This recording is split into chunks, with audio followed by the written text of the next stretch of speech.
Hello there, and welcome to my Gothic garden.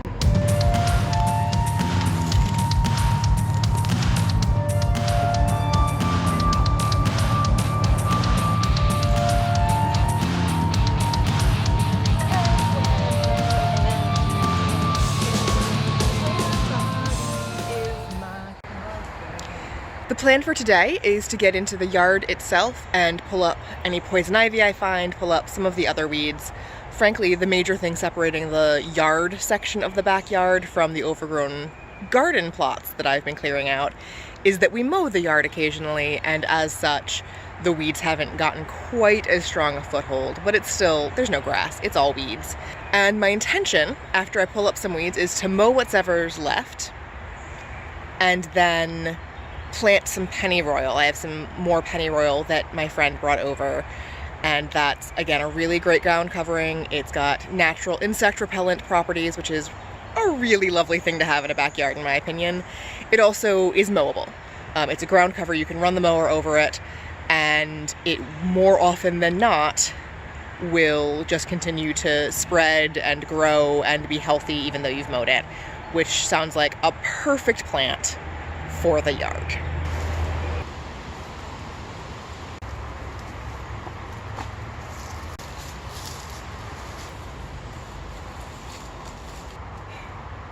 There are a lot of berry vines out here in the yard, which I like in theory, but if they're left to their own devices, they get super thorny, and that's not great for walking barefoot in a yard.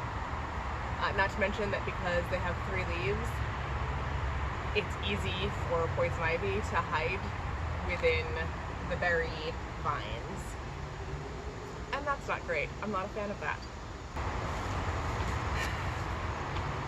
So I'm not being super finicky or organized in my weeding, because again, the whole yard is weeds.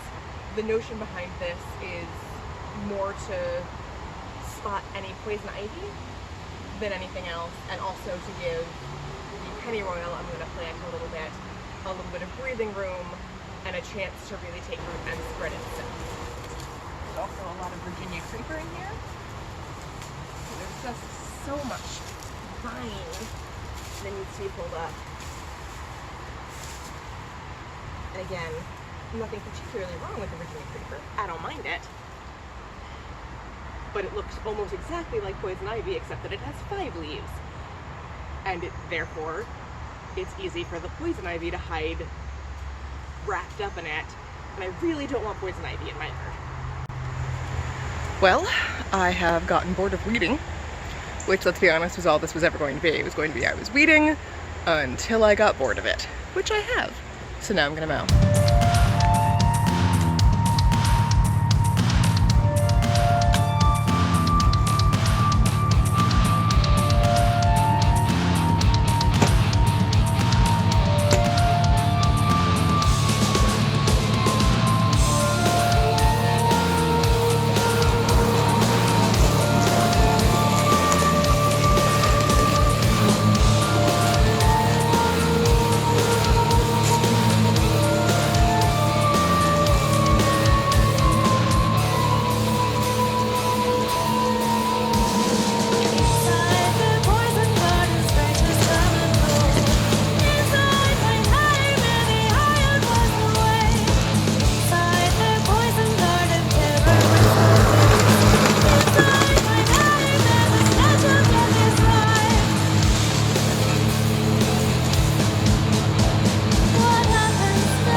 lawn looks worse. It looks worse.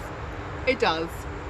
It's a work in progress. I've basically pulled out by the roots or mowed down everything in the yard that was green, and now we have this lovely brown field behind me. I am gonna get to plant that pennyroyal, which hopefully will then have the space to grow and spread and be beautiful in my yard eventually. I wanted to mow before I planted that though, because even though the clippings actually might be good for spreading it, I wanted the plants I have to be nice and established in the soil before I, you know, mow them. So I don't really know what I'm doing here. My friend and gardening guru left these pennyroyal plants with me to plant in the yard and get the yard started with pennyroyal. So I'm just kind of guessing about how deep that means and how to get these out of this pot. So it's gonna be exciting. Come with me on this journey of discovery. How do I get you out? That's the real question, and I don't know the answer. I might just dump it. All this.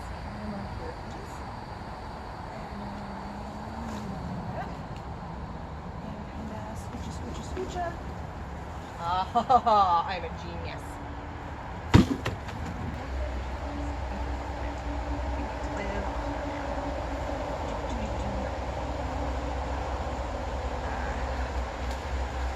Megan has taught me that you always water a plant after you put it in the earth, but I'm gonna plant all of these, I think, and then come back and just water the whole yard. That's my plan. Well, that took about 3 hours from start to finish, which is not so bad, really, all things considered. There was a little bit more I was hoping to get done. There's brick borders along all of the edges here of the yard, and I'd hoped to kind of dig those out and reclaim those a little bit, and I didn't really have time for that because that little fairly small like trough of pennyroyal turned out to have a gajillion plants in it. I did not separate them all out completely because in some cases they were so interconnected at the roots that I was worried I was going to do more damage than not and end up with a bunch of dead pennyroyal. But it's all planted now. There's a couple big clumps where I just couldn't separate it out, but a lot of individual pieces, and the hope is that it will spread and become a nice ground cover here in the yard. And that's going to take some time. That's, you know, not going to happen even by the end of this summer. I don't think I'm going to see a significant spread there. But long-term planning. Got to keep reminding myself, long-term planning. I'm also filthier than I think I've ever been in my entire adult life.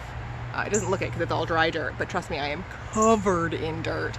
Completely and totally covered from head to toe in filth, which is sort of satisfying in a weird way. Anyway, that was my gardening for the day. Let's see what comes of it.